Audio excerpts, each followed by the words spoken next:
जब किसी व्यक्ति को किसी घटना में अन्याय का अनुभव होता है तो वह घटना उसके अंतर को झकझोर देती है। समस्त जगत उसे अपना शत्रु प्रतीत होता है। अन्याय लगने वाली घटना जितनी बड़ी होती है, मनुष्य का हृदय भी उतना ही अधिक विरोध करता है। उस घटना के उत्तर में वह न्याय मांगता है और यह योग्य भी है। वास्तव में समाज में किसी भी प्रकार का अन्याय व्यक्ति की आस्था और विश्वास का नाश है। किंतु यह न्याय क्या है? न्याय का अर्थ क्या है? अन्याय करने वाले को अपने कार्य पर पश्चाताप हो और अन्याय भुगतने वाले के मन में फिर से विश्वास लगे समाज के प्रति। इतना ही अर्थ है ना न्याय का। किंतु जिसके हृदय में धर्म नहीं होता, वह न्याय को छोड़कर वैर और प्रतिशोध को अपनाता है। हिंसा के बदले प्रतिहिंसा की भावना लेकर चलता है। स्वयं भोगे हुए पीड़ा से कहीं अधिक पीड़ा देने का प्रयत्न करता है और इस मार्ग पर चलते अन्याय को भुगतने वाला स्वयं अन्याय करने लगता है। शीघ्र ही वह अपराधी बन जाता है। अर्थात न्याय और प्रतिशोध के बीच बहुत कम अंतर होता है और इसी अंतर का नाम है धर्म। क्या यह सत्य नहीं? स्वयं विचार कीजिए। व्यक्ति को जब उसके अपराध का दंड मिलता है, तब कभी कभी उस न्याय को देखकर मन कचोटता है। प्रश्न उठता है हृदय में कि जब वह अपराध हुआ था तब व्यक्ति भिन्न था। उसके पश्चात उसने इतने पश्चाताप किए, स्वयं में इतना परिवर्तन किया, फिर उसे दंड क्यों मिले? इससे पहले कि हम इस विषय को गहराई से समझें, आपसे अनुरोध है कि इस वीडियो को अंत तक देखें। यदि आपको हमारा यह प्रयास पसंद आए तो नीचे कमेंट में जय श्री राधे कृष्ण अवश्य लिखें और चैनल को सब्सक्राइब करना ना भूलें। पर जहां आघात होता है वहां प्रत्याघात भी होता है। जैसा कर्म वैसा फल। यदि किसी को प्रेम दोगे तो सुख प्राप्त होगा। यदि किसी की हत्या करोगे तो मृत्युदंड मिलेगा। जैसा कार्य वैसा ही न्याय। तो फिर प्रायश्चित और पश्चाताप का कोई मूल्य नहीं है? अवश्य है मूल्य। प्रायश्चित और पश्चाताप मनुष्य की आत्मा को बलवान करता है। आने वाले दंड को स्वीकार करने के लिए मनुष्य को तैयार करता है। अर्थात बिना प्रायश्चित के दंड स्वीकार करने का कोई मूल्य है? स्वयं विचार कीजिए। मनुष्य के हृदय में भय का साम्राज्य रहता है सदा। कभी संपत्ति के नाश का भय, कभी अपमान का भय, कभी अपनों से छूट जाने का भय। इसीलिए भय का होना सबको स्वाभाविक ही लगता है। क्या कभी विचार किया है, जो स्थिति अथवा वस्तु भय को जन्म देती है, क्या वहीं से वास्तव में दुख आता है? नहीं, ऐसा तो कोई नियम नहीं है और सबका अनुभव तो यह बताता है कि भय धारण करने से भविष्य के दुख का निवारण नहीं होता। भय केवल आने वाले दुख की कल्पना मात्र ही है। वास्तविकता से इसका कोई संबंध नहीं है। तो क्या यह जानते हुए भी कि भय कुछ और नहीं, केवल कल्पना मात्र ही है, इससे मुक्त होकर निर्भय बन पाना क्या बहुत कठिन है? अवश्य विचार कीजिएगा। सपनों और पूर्व आभासों के आधार पर हम भविष्य के सुख दुख की कल्पना करते हैं। भविष्य के दुख का कारण दूर करने के लिए हम आज योजना बनाते हैं, किंतु कल के संकट को आज निर्मूल करने से हमें लाभ मिलता है या हानि पहुंचती है, यह प्रश्न हम कभी नहीं करते। सत्य तो यह है कि संकट और उसका निवारण साथ जनते हैं, व्यक्ति के लिए भी और सृष्टि के लिए भी। नहीं, आप अपने भूतकाल का स्मरण कीजिए, इतिहास को देखिए।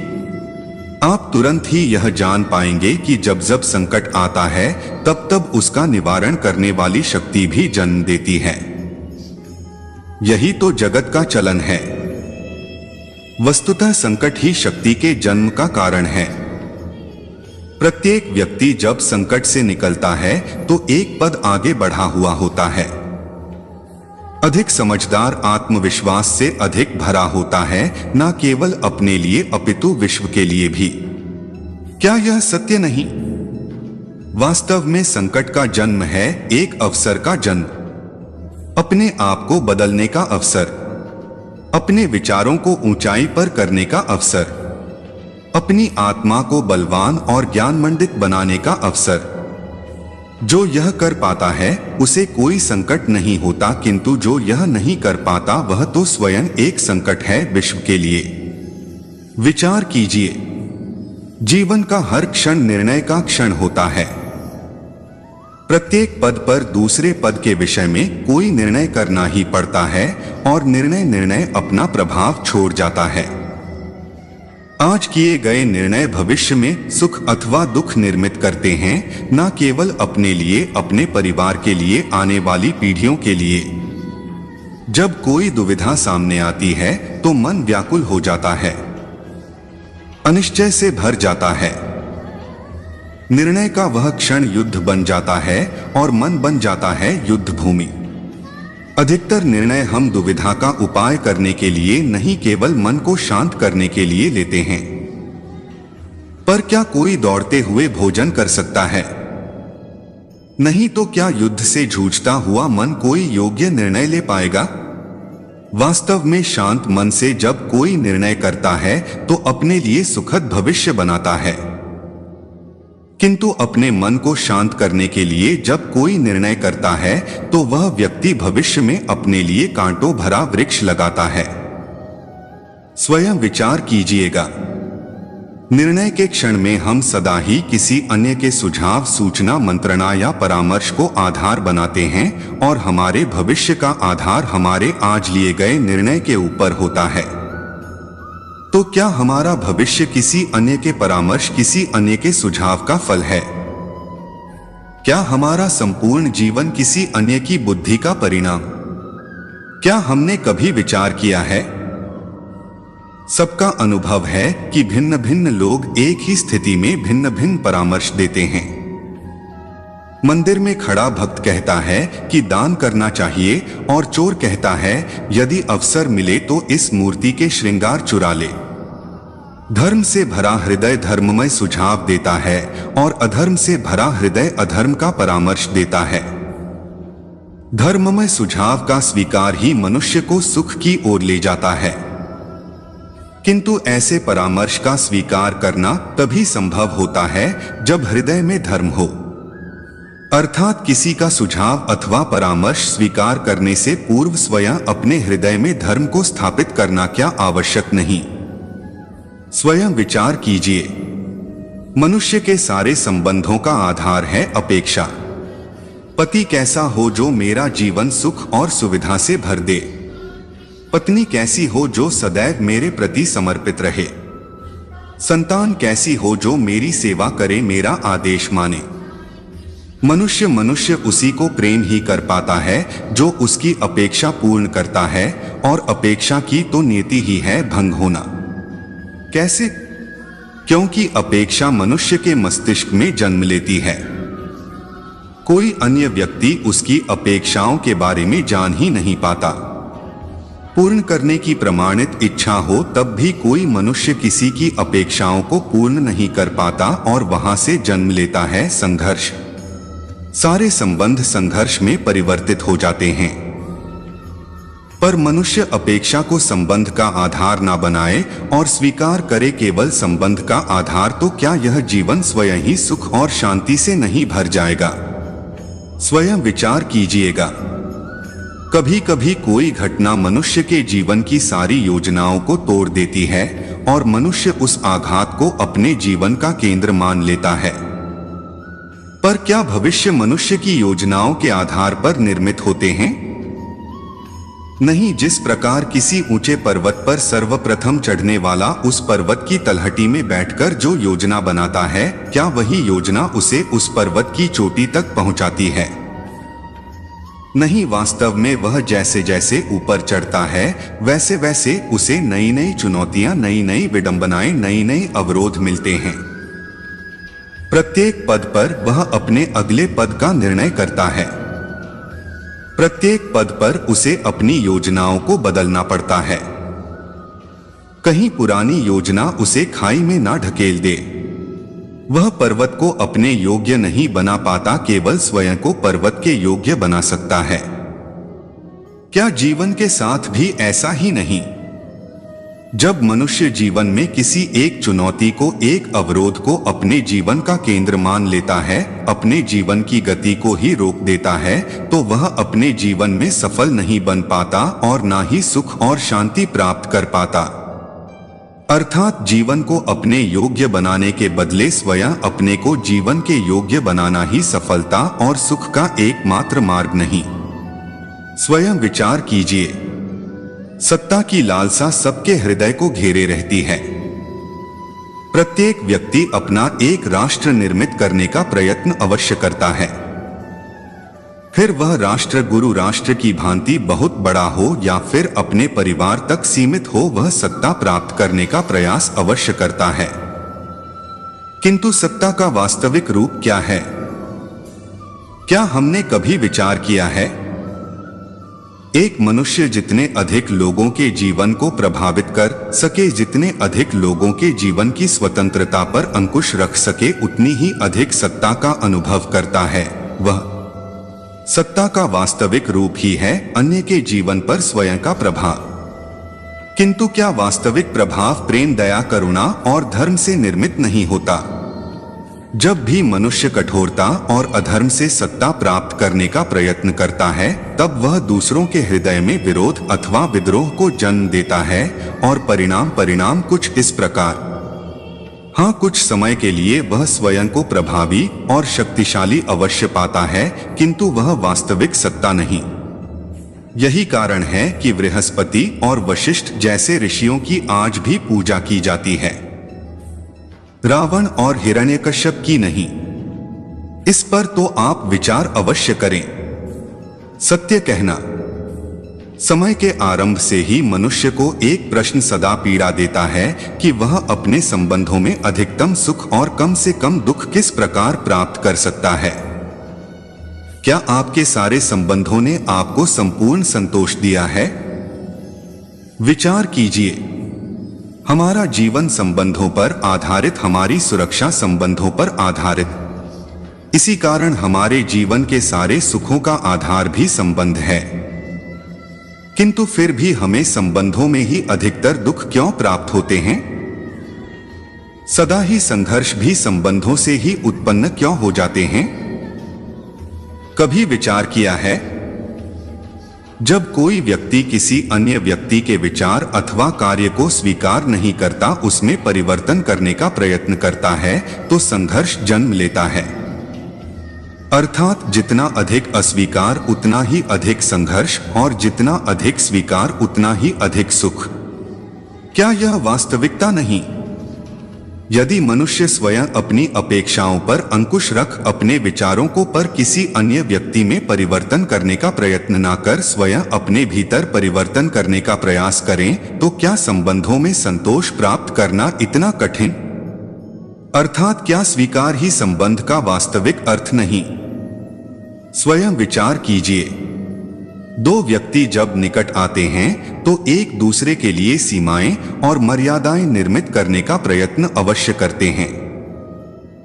हम यदि सारे संबंधों पर विचार करें तो देखेंगे कि इन सारे संबंधों का आधार यही सीमाएं हैं जो हम दूसरों के लिए निर्मित करते हैं, और यदि अनजाने में भी कोई अन्य व्यक्ति इन सीमाओं को तोड़ता है तो उसी क्षण हमारा हृदय क्रोध से भर जाता है।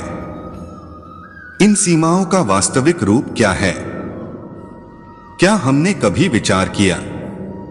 सीमाओं के द्वारा हम दूसरे व्यक्ति को निर्णय करने की अनुमति नहीं देते, अपना निर्णय उस व्यक्ति पर थोप देते हैं। अर्थात किसी की स्वतंत्रता का अस्वीकार करते हैं, और जब स्वतंत्रता का अस्वीकार किया जाता है तो उसका हृदय दुख से भर जाता है, और जब वह सीमाओं को तोड़ता है तो हमारा हृदय क्रोध से भर जाता है। क्या ऐसा नहीं होता? पर यदि एक दूसरे की स्वतंत्रता का सम्मान किया जाए तो किसी मर्यादाओं या सीमाओं की आवश्यकता ही नहीं होती। अर्थात जिस प्रकार स्वीकार किसी संबंध का देह, क्या वैसे ही स्वतंत्रता किसी संबंध की आत्मा नहीं। स्वयं विचार कीजिए, प्रत्येक मनुष्य के जीवन में ऐसा क्षण अवश्य आता है जब सारे स्वप्न, सारी आशाएं, सारे दृष्टि भ्रष्ट हो जाते हैं। जीवन के सारे आयोजन ही बिखर जाते हैं। एक ओर धर्म होता है और दूसरी ओर सुख। इसी को धर्म संकट कहते हैं। जब धर्म का वरण ही संकट और धर्म का त्याग ही सुख। विचार कीजिए, कभी किसी स्वजन के विरुद्ध सत्य बोलने का अवसर प्राप्त हो जाता है, कभी भी दरिद्रता के समय सरलता से छूट करने का मार्ग प्राप्त हो जाता है, कभी किसी शक्तिशाली राजनेता या राजा के कर्मचारी का अधर्म प्रकट हो जाता है। सबके जीवन में ऐसी घटना बनती ही रहती है। अधिकतर लोग ऐसे किसी क्षण को धर्म संकट के रूप में जान ही नहीं पाते। हमें किसी प्रकार के संघर्ष का अनुभव ही नहीं होता। सहजता से सुख की ओर खींचे चले जाते हैं, जैसे मक्खी गुड़ की ओर खींची चली जाती है। वास्तव में धर्म संकट का क्षण ईश्वर के निकट जाने का क्षण होता है। यदि हम संघर्षों से भयभीत, ना सुख की ओर आकर्षित, ना अपने धर्म पर दृढ़ रहे, तो ईश्वर का साक्षात्कार दूर नहीं। पवन से युद्ध करने वाला पत्ता यदि पेड़ से गिरता तो भी आकाश की ओर उठता है। पवन से झुकने वाली घास वही भूमि पर रह जाती है। अर्थात धर्म संकट से यदि हम संकट को ही टाल दें तो सुख तो मिलता है, जीवन बढ़ता है, किंतु क्या चरित्र नहीं टूटता? क्या आत्मा दरिद्र नहीं हो जाती? क्या ईश्वर से अंतर नहीं हो जाता? स्वयं विचार कीजिए, जब भी किसी की आशा और इच्छा भंग होती है तो उसका हृदय क्रोध से भर जाता है। जैसे व्यक्ति को वह अपना अपराधी समझता है, उसे दंड देने का प्रयत्न करता है। पर क्या हमारी इच्छा या आशा का भंग होना क्या सदा ही किसी का अपराध होता है? इच्छाओं के अपूर्ण रहने के तो कई कारण हो सकते हैं। कुछ तो संयोग के कारण अधूरी रह जाती हैं और कुछ नीति के कारण, और कभी कभी इच्छाओं का स्वरूप ही ऐसा होता है कि वह पूर्ण नहीं हो पाती। बिना परिस्थिति पर विचार किए किसी को अपराधी मान लेना न्याय नहीं, प्रतिशोध है। न्याय का आधार तो दया, करुणा, और प्रतिशोध का आधार क्रोध, अहंकार, अर्थात हृदय में करुणा धारण किए बिना किसी के अपराध के विषय में विचार करना, किसी को दंड देना, क्या अपने आप में ही अन्याय नहीं? स्वयं विचार कीजिए। और इसी के आधार पर सब आज का निर्णय लेना चाहते हैं। भविष्य में सुख मिले, भविष्य सुरक्षित हो, ऐसे निर्णय आज लेने का प्रयत्न रहता है सबका। आप अपने जीवन को देखिए, क्या आपके अधिकतर निर्णय के पीछे भविष्य का विचार नहीं होता? और हो भी क्यों ना, अपने जीवन को सरल और सुखमय बनाने का प्रयत्न करने का अधिकार सबका है। पर भविष्य तो कोई नहीं जानता, केवल कल्पना ही की जा सकती है। तो जीवन के सारे महत्वपूर्ण निर्णय कल्पनाओं के आधार पर ही करते हैं हम। क्या निर्णय करने का कोई तीसरा मार्ग हो सकता है? विचार कीजिए, सारे सुखों का आधार धर्म है और वह धर्म मनुष्य के हृदय में बसता है। तो प्रत्येक निर्णय से पूर्व स्वयं अपने हृदय से यह प्रश्न अवश्य पूछ लेना कि यह निर्णय स्वार्थ से जन्मा है या धर्म से। क्या इतना पर्याप्त नहीं? भविष्य के बदले धर्म का विचार करने से क्या भविष्य अधिक सुखपूर्ण नहीं होगा? स्वयं विचार कीजिए। भविष्य का दूसरा नाम है संघर्ष। हृदय में आज इच्छा होती है और यदि पूर्ण नहीं हो पाती तो हृदय भविष्य की योजना बनाता है। भविष्य में इच्छा पूर्ण होगी ऐसी कल्पना करता रहता है, किंतु जीवन ना तो भविष्य में है ना अतीत में। जीवन तो इस क्षण का नाम है, अर्थात इस क्षण का अनुभव ही जीवन का अनुभव। पर हम यह जानते हुए भी इतना सा सत्य समझ नहीं पाते। या तो हम बीते हुए समय के स्मरणों को घेर कर बैठे रहते हैं, या फिर आने वाले समय के लिए हम योजनाएं बनाते रहते हैं और जीवन बीत जाता है। एक सत्य यदि हम हृदय में उतार लें कि ना हम भविष्य देख सकते हैं, ना ही भविष्य निर्मित कर सकते हैं। हम तो केवल धैर्य और साहस के साथ भविष्य को आलिंगन दे सकते हैं, स्वागत कर सकते हैं भविष्य का। तो क्या जीवन का हर पल जीवन से नहीं भर जाएगा? स्वयं विचार कीजिए। सबके जीवन में ऐसा प्रसंग अवश्य आता है कि सत्य कहने का निश्चय होता है हृदय में, किंतु मुख से सत्य निकल नहीं पाता। कोई भय मन को घेर लेता है। किसी घटना अथवा प्रसंग के बारे में बात करना या फिर स्वयं से कोई भूल हो जाए उसके बारे में कुछ बोलना, क्या यह सत्य है? नहीं, यह तो केवल सत्य है। अर्थात जैसा हुआ था वैसा केवल बोल देना सामान्य सी बात, किंतु कभी कभी उस तथ्य को बोलते हुए भी भय लगता है। कदाचित किसी दूसरे की भावनाओं का विचार आता है मन में, दूसरे को दुख होगा, यह भय भी शब्दों को रोकता है। तो यह सत्य क्या है? क्या हमने कभी विचार किया है? जब भय रहते हुए भी कोई तथ्य बोलता है तो वह सत्य कहलाता है। वास्तव में सत्य कुछ और नहीं, केवल निर्भयता का दूसरा नाम, और निर्भय होने का कोई समय नहीं होता, क्योंकि निर्भयता आत्मा का स्वभाव है। अर्थात क्या प्रत्येक क्षण सत्य बोलने का क्षण नहीं होता? स्वयं विचार कीजिए। परंपरा में धर्म बसता है और परंपराएं ही धर्म को संभालने का कार्य करती हैं। यह सत्य पर क्या केवल परंपरा ही धर्म है? विचार कीजिए। सत्य तो यह है कि जिस प्रकार पाषाण में शिल्प होता है उसी प्रकार परंपरा में धर्म होता है। इस पत्थर में शिल्प है, यह पत्थर शिल्प नहीं, शिल्प को उजागर करने के लिए उसे तोड़ना पड़ता है, अनावश्यक भागों को दूर करना पड़ता है। ठीक उसी प्रकार परंपराओं में धर्म ढूंढना पड़ता है। जिस प्रकार इंद्र पूजा की परंपरा को तोड़कर गोवर्धन पूजा का धर्म ना ढूंढा जाता तो यादवों को उनकी मुक्ति का मार्ग नहीं मिल पाता। अर्थात परंपरा को पूर्णता छोड़ देने वाला धर्म से वंचित रह जाता है और परंपरा का अंध अनुकरण करने वाला भी धर्म को प्राप्त नहीं कर पाता। कहते हैं हंस के पास निरक्षीर विवेक होता है। दूध में मिले पानी को छोड़कर केवल दूध ही ग्रहण करता है। तो क्या सच्चा धर्म प्राप्त करने के लिए हृदय में ज्ञान से जन्मा विवेक आवश्यक है? और ऐसे विवेक के बिना जिसे धर्म मान भी लिया जाए, जो वास्तव में धर्म ना भी हो, ऐसा भी तो हो सकता है। महाभारत का यह युद्ध, महाभारत की यह कथा अनेक सत्यों को प्रस्थापित करती है। महानतम सत्य यह कि अलगावपन और विद्वता ही अधर्म का मूल है और एकात्मता ही धर्म का आधार कैसे? स्वयं विचार कीजिए।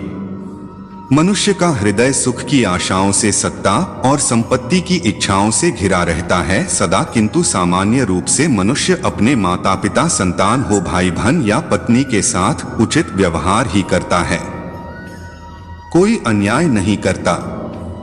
वह सुख और संपत्ति को समान भागों में बांटकर भोगता है, क्योंकि वह यह जानता है कि उसके सुख का आधार है, उसका परिवार उसके सुख का कारण है, उसका परिवार। मनुष्य यह भी जानता है कि उसका सुख समाज से आता है, किंतु वह समाज के साथ अन्याय कर लेता है, समाज का शोषण कर लेता है, क्योंकि वह समाज को अपने सुख का कारण नहीं मानता, वह समाज को अपने सुख का साधन मानता है। भेद है तो कारण और साधन में।